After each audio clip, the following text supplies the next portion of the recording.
ವಿಧಾನಸೌಧದಲ್ಲಿ ರಾಜ್ಯ ಸಚಿವ ಸಂಪುಟ ಸಭೆ ಮುಕ್ತಾಯವಾಗಿದೆ. ವಿಧಾನಸೌಧದಲ್ಲಿ ನಡೆದಂತಹ ರಾಜ್ಯ ಸಚಿವ ಸಂಪುಟ ಸಭೆ ಮುಕ್ತಾಯವಾಗಿದೆ. ರಾಜ್ಯಪಾಲರ ನೋಟಿಸ್ಗೆ ಸಂಪುಟ ಸಭೆಯಲ್ಲಿ ತೀವ್ರ ಅತೃಪ್ತಿ ವ್ಯಕ್ತವಾಗಿದೆ. ಸಂಪುಟ ಸಭೆಯಲ್ಲಿ ಸಿಎಂ ಸಿದ್ದರಾಮಯ್ಯನವರ ಬೆನ್ನಿಗೆ ನಿಂತಿದ್ದಾರೆ ಸಚಿವರು. ನೋಟಿಸ್ನಲ್ಲಿ ಬಳಸಿದಂತಹ ಪದ ಮತ್ತು ವಿವರಣೆಗೆ ಸಚಿವ ಸಂಪುಟ ಸಭೆಯಲ್ಲಿ ಆಕ್ಷೇಪ ವ್ಯಕ್ತವಾಗಿದೆ. ರಾಜ್ಯಪಾಲರ ಅಧಿಕಾರ ದುರುಪಯೋಗದ ಬಗ್ಗೆ ಅನುಮಾನವನ್ನು ವ್ಯಕ್ತಪಡಿಸಿದ್ದಾರೆ ಸಂಪುಟ ಸದಸ್ಯರು. ಪದ ಮತ್ತು ವಿವರಣೆ ಸಹಿತ ನೋಟಿಸ್ ಹಿಂಪಡೆಯುವಂತೆ ನಿರ್ಣಯವನ್ನು ತೆಗೆದುಕೊಳ್ಳಲಾಗಿದೆ. ಇಲ್ಲವೇ ಕಾನೂನು ಹೋರಾಟವನ್ನು ನಡೆಸುವುದಕ್ಕೆ ಸಂಪುಟ ಸಭೆಯಲ್ಲಿ ನಿರ್ಧಾರವನ್ನು ಮಾಡಲಾಗಿದೆ. ವಿಧಾನಸೌಧದಲ್ಲಿ ರಾಜ್ಯ ಸಚಿವ ಸಂಪುಟ ಸಭೆ ಮುಕ್ತಾಯವಾಗಿದೆ. ಸಿಎಂ ಸಿದ್ದರಾಮಯ್ಯನವರಿಗೆ ಮೂಡಾ ಹಗರಣ ದೊಡ್ಡ ಮಟ್ಟದಲ್ಲಿ ಸಂಕಷ್ಟವನ್ನು ತಂದೊಡ್ಡುವಂತಹ ಎಲ್ಲ ಲಕ್ಷಣಗಳು ಕೂಡ ಕಾಣಿಸ್ತಾ ಇದೆ. ಯಾಕಂದ್ರೆ ಇದೀಗ ಒಂದು ಹೆಜ್ಜೆ ಮುಂದೆ ಹೋಗಲಾಗಿದೆ. ರಾಜ್ಯಪಾಲರು ನೋಟಿಸನ್ನು ಕೊಟ್ಟಿದ್ದಾರೆ. ಒಂದು ವೇಳೆ ಪ್ರಾಸಿಕ್ಯೂಷನ್ಗೆ ಅನುಮತಿಯನ್ನ ನೀಡಿದ್ದೇ ಆದರೆ ಮುಂದೇನು ಮಾಡಬೇಕು ಅನ್ನೋದರ ಕುರಿತು ಚರ್ಚೆಯನ್ನ ಮಾಡಲಾಗಿದೆ. ಹಾಗೆಯೇ ರಾಜ್ಯಪಾಲರ ನಡೆ ಇದೆಯಲ್ಲ, ಇದರ ಬಗ್ಗೆ ಸಚಿವ ಸಂಪುಟ ಸಭೆಯಲ್ಲಿ ಸಚಿವರು ಆಕ್ಷೇಪವನ್ನು ವ್ಯಕ್ತಪಡಿಸಿದ್ದಾರೆ. ರಾಜ್ಯಪಾಲರ ನೋಟಿಸ್ ಬಗ್ಗೆ ಸಂಪುಟ ಸಭೆಯಲ್ಲಿ ಚರ್ಚೆಯನ್ನ ಮಾಡಲಾಗಿದೆ. ಈ ಹಿಂದೆ ಬಿಜೆಪಿ ನಾಯಕರ ವಿರುದ್ಧ ಕೂಡ ದೂರು ದಾಖಲಾಗಿತ್ತು. ಆ ದೂರುಗಳ ಬಗ್ಗೆ ರಾಜ್ಯಪಾಲರು ಕ್ರಮ ಕೈಗೊಂಡಿಲ್ಲ. ಮೂಡಾ ಕೇಸಲ್ಲಿ ದೂರು ದಾಖಲಾದ ದಿನವೇ ನೋಟಿಸ್ ಅನ್ನ ಕೊಡ್ತಾರೆ ಅಂದ್ರೆ ಏನಿದರ ಅರ್ಥ? ಮುಖ್ಯ ಕಾರ್ಯದರ್ಶಿಗಳಿಗೆ ನೋಟಿಸ್ ಅನ್ನ ನೀಡಲಾಗಿದೆ. ಯಾಕಿಷ್ಟು ಆತುರ ರಾಜ್ಯಪಾಲರಿಗೆ? ಸಭೆಯಲ್ಲಿ ಎದ್ದಿರುವಂತಹ ಪ್ರಶ್ನೆ ಇದು. ಇದೊಂದು ರಾಜಕೀಯ ಪ್ರೇರಿತ ಅಂತ ಹೇಳಿ ಸಂಪುಟ ಸದಸ್ಯರು ತಮ್ಮ ಅಭಿಪ್ರಾಯವನ್ನು ವ್ಯಕ್ತಪಡಿಸಿದ್ದಾರೆ. ಈ ಹಿಂದೆಯೂ ಕೂಡ ಬಿಜೆಪಿಯ ಅನೇಕ ನಾಯಕರ ವಿರುದ್ಧ ದೂರು ದಾಖಲಾಗಿತ್ತು. ದೂರುಗಳು ಕೇಳಿ ಬಂದಿದ್ವು. ಆಗ ರಾಜ್ಯಪಾಲರು ಇಷ್ಟು ತರಾತುರಿಯನ್ನ ತೋರಿಸಲಿಲ್ಲ, ಶೀಘ್ರದಲ್ಲಿ ಕ್ರಮವನ್ನ ಕೈಗೊಂಡಿಲ್ಲ. ಆದರೆ ಸಿಎಂ ಸಿದ್ದರಾಮಯ್ಯನವರ ವಿಚಾರದಲ್ಲಿ ಮಾತ್ರ ಯಾಕಿಷ್ಟು ಆತುರವಾಗಿ ನೋಟಿಸ್ ಅನ್ನ ಜಾರಿ ಮಾಡಿದ್ರು? ಇದು ಸಚಿವರ ಪ್ರಶ್ನೆಯಾಗಿತ್ತು ಸಂಪುಟದಲ್ಲಿ. ಹಾಗಾಗಿ ರಾಜ್ಯಪಾಲ ಥಾವರ್ಚಂದ್ ಗೆಹ್ಲೋಟ್ ಅವರ ನಡೆ ಬಗ್ಗೆ ಮತ್ತು ಅವರ ನಿರ್ಧಾರದ ಬಗ್ಗೆನೇ ಸಾಕಷ್ಟು ಅನುಮಾನವನ್ನು ವ್ಯಕ್ತಪಡಿಸಿದ್ದಾರೆ. ಮೊಟ್ಟೆ ಹಗರಣ ಸಂಬಂಧ ಇದೇ ರಾಜ್ಯಪಾಲರಿಗೆ ದೂರನ್ನ ಕೊಡಲಾಗಿತ್ತು. 3 ತಿಂಗಳಾದರೂ ಕೂಡ ರಾಜ್ಯಪಾಲರು ಕ್ರಮವನ್ನ ಕೈಗೊಂಡಿರಲಿಲ್ಲ. ಬಿಜೆಪಿಯವರ ವಿರುದ್ಧ ಖಾಸಗಿ ದೂರು ನೀಡಿದ್ರೂ ಕೂಡ ಆಗ ಕ್ರಮವನ್ನ ತೆಗೆದುಕೊಳ್ಳಿಲ್ಲ. ಪ್ರಾಸಿಕ್ಯೂಷನ್ಗೆ ಅನುಮತಿ ನೀಡಿಲ್ಲ. ನೋಟಿಸ್ ಅನ್ನ ಸಹ ಕೊಟ್ಟಿರಲಿಲ್ಲ. ಈ ಪ್ರಕರಣದಲ್ಲಿ ರಾಜ್ಯಪಾಲರು ಹೇರುತ್ತಿರುವ ಒತ್ತಡ ಸರಿಯಲ್ಲ. ರಾಜ್ಯ ಸಂಪುಟ ಸಭೆಯಲ್ಲಿ ನಿರ್ಣಯವನ್ನ ಕೈಗೊಂಡಿರುವಂತಹ ಸಚಿವರು ಮೊಟ್ಟೆ ಹಗರಣ ಸಂಬಂಧ ರಾಜ್ಯಪಾಲರಿಗೆ ಖಾಸಗಿಯಾಗಿ ಈ ಹಿಂದೆ ದೂರನ್ನ ಕೊಡಲಾಗಿತ್ತು. ಬಿಜೆಪಿಯ ಅನೇಕ ನಾಯಕರ ವಿರುದ್ಧವೂ ಕೂಡ ದೂರನ್ನ ಕೊಡಲಾಗಿತ್ತು. ಆಗ ಅವರಿಗೆ ನೋಟಿಸ್ ಅನ್ನ ಕೊಡೋದಾಗ್ಲಿ, ವರದಿಯನ್ನ ಕೇಳೋದಾಗ್ಲಿ, ಪ್ರಾಸಿಕ್ಯೂಷನ್ಗೆ ಸಂಬಂಧಪಟ್ಟಂತಹ ಚರ್ಚೆಗಳಾಗ್ಲಿ ಯಾವುದೂ ಕೂಡ ನಡೆದಿರಲಿಲ್ಲ.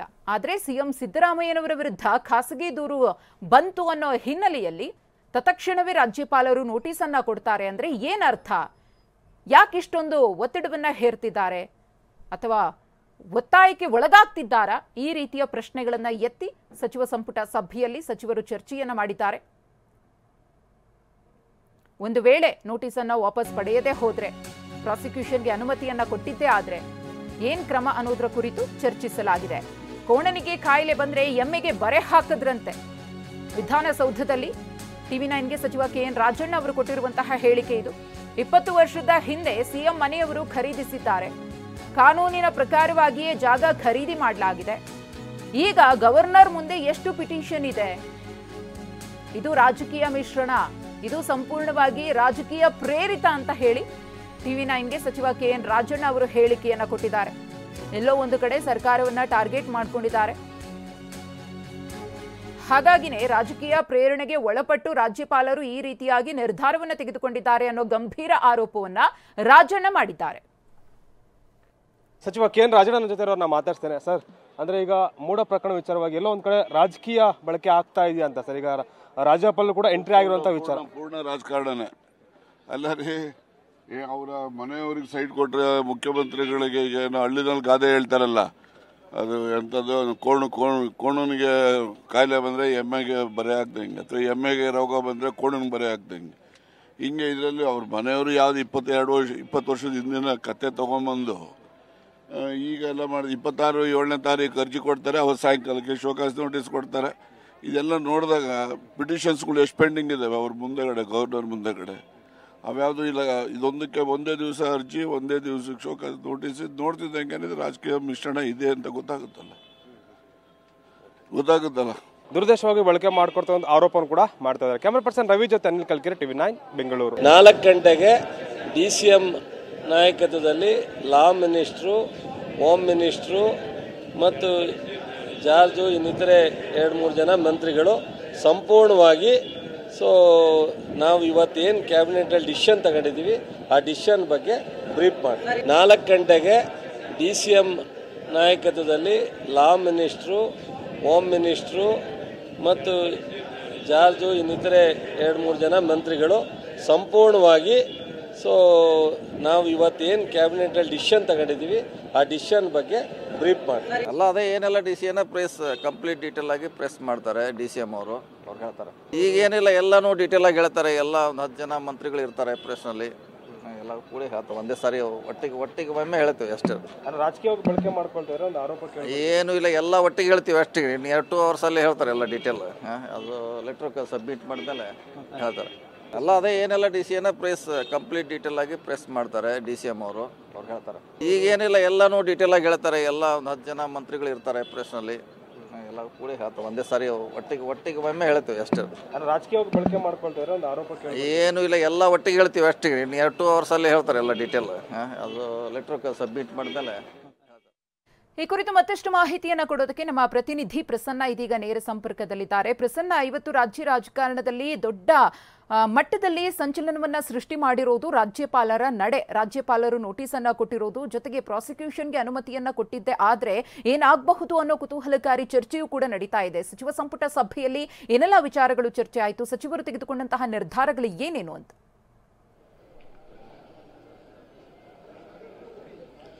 ಮಧುಶ್ರೀ, DCM DK ಶಿವಕುಮಾರ್ ಅವರ ನೇತೃತ್ವದಲ್ಲಿ ಇವತ್ತು ಕ್ಯಾಬಿನೆಟ್ ಸಭೆ ನಡೆಯಿತು. ಈ ಸಭೆಯಲ್ಲಿ ಪ್ರಮುಖವಾಗಿ ರಾಜ್ಯಪಾಲರು ಕೊಟ್ಟಿರುವಂತಹ ಶೋಕಾಸ್ ನೋಟಿಗೆ ಸಂಬಂಧಪಟ್ಟ ಹಾಗೆ ಒಂದಷ್ಟು ಸುದೀರ್ಘವಾದಂತಹ ಮತ್ತು ಕಾನೂನಾತ್ಮಕವಾದಂತಹ ಅಂಶಗಳ ಬಗ್ಗೆ ಚರ್ಚೆಯನ್ನ ಸಚಿವರು ನಡೆಸಿದ್ದಾರೆ. ಮೂಡಾ ಹಗರಣಕ್ಕೆ ಸಂಬಂಧಪಟ್ಟಂತೆ ಮತ್ತು ಮೂಡಾ ನಡವಳಿಕೆಗೆ ಸಂಬಂಧಪಟ್ಟ ಹಾಗೆ ಸುಮಾರು 25ಕ್ಕೂ ಹೆಚ್ಚು ಸ್ಪೈರಲ್ ಬೈಂಡ್ನ ಬುಕ್ಗಳನ್ನು ತರಿಸಿಕೊಂಡು ಯಾರಿಗೆಲ್ಲ ಸೈಟ್ ಹಂಚಿಕೆ ಆಗಿದೆ ಮತ್ತು ನಡವಳಿಕೆಗಳು ಏನಾಗಿತ್ತು, 50-50 ಅನುಪಾತದಲ್ಲಿ ಸೈಟ್ಗಳನ್ನ ಯಾವ ನಿರ್ಧಾರದ ಮೇಲೆ ಹಂಚಿಕೆಯನ್ನ ಮಾಡಲಾಯಿತು, ಈ ಎಲ್ಲ ಕಾನೂನಾತ್ಮಕವಾದಂತಹ ಅಂಶಗಳನ್ನ ಸಂಪೂರ್ಣವಾಗಿ ಸಚಿವರು ಚರ್ಚೆಯನ್ನ ಮಾಡಿದ್ದಾರೆ. ಪ್ರಮುಖವಾಗಿ ರಾಜ್ಯಪಾಲರು ಕೊಟ್ಟಿರುವಂತಹ ನೋಟಿಸ್ ಬಗ್ಗೆಯೇ ಸಚಿವ ಸಂಪುಟದ ಎಲ್ಲ ಸಚಿವರು ಕೂಡ ಅಸಮಾಧಾನ ಮತ್ತು ಅತೃಪ್ತಿಯನ್ನ ವ್ಯಕ್ತಪಡಿಸಿದ್ದಾರೆ. ರಾಜ್ಯಪಾಲರು ಮುಖ್ಯಮಂತ್ರಿಗಳಿಗೆ ನೋಟಿಸ್ ಕೊಡುವಂತಹ ಸಂದರ್ಭದಲ್ಲಿ ಬಳಸಿರುವಂತಹ ಪದ ಮತ್ತು ಅದರಲ್ಲಿರುವಂತಹ ಒಂದಷ್ಟು ಉಲ್ಲೇಖ ಮಾಡಿರುವಂತಹ ವಿಚಾರಗಳ ಬಗ್ಗೆ ತೀವ್ರವಾದಂತಹ ಅಸಮಾಧಾನವನ್ನ ಸಚಿವರು ವ್ಯಕ್ತಪಡಿಸಿದ್ದಾರೆ. ಮುಖ್ಯಮಂತ್ರಿಗಳ ಮೇಲೆ ಇನ್ನೂ ಕೂಡ ಯಾವುದೇ ರೀತಿಯ ಪ್ರಕರಣ ದಾಖಲಾಗಿಲ್ಲ.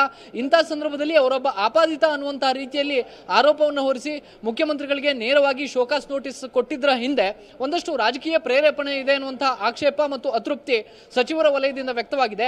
ಮತ್ತು ಹಿಂದೆ ಇದೇ ರಾಜ್ಯಪಾಲರ ಎದುರು ಬೇರೆ ಬೇರೆ ಸಚಿವರ ವಿರುದ್ಧ ಮತ್ತು ಬೇರೆ ಬೇರೆ ಬಿಜೆಪಿ ನಾಯಕರ ವಿರುದ್ಧ ಒಂದಷ್ಟು ಖಾಸಗಿ ದೂರುಗಳು ಸಲ್ಲಿಕೆಯಾಗಿತ್ತು. ಶಶಿಕಲಾ ಜೊಲ್ಲೆ ಅವರ ವಿರುದ್ಧ ಮೊಟ್ಟೆ ಹಗರಣಕ್ಕೆ ಸಂಬಂಧಪಟ್ಟ ಹಾಗೆಯೂ ಕೂಡ ಖಾಸಗಿ ದೂರು ಸಲ್ಲಿಕೆಯಾಗಿತ್ತು. ಆದರೆ ಆ ಸಂದರ್ಭದಲ್ಲಿ ಇದೇ ತಾವರ್ ಚಂದ್ ಗೆಹ್ಲೋಟ್ ಅವರು ಪ್ರಾಸಿಕ್ಯೂಷನ್ಗೂ ಅನುಮತಿಯನ್ನು ಕೊಟ್ಟಿರಲಿಲ್ಲ ಮತ್ತು ಸಚಿವರಾಗಿದ್ದಂತಹ ಶಶಿಕಲಾ ಜೊಲ್ಲೆ ಅವರಿಗೆ ನೋಟಿಸ್ ಅನ್ನು ಕೊಟ್ಟಿರಲಿಲ್ಲ.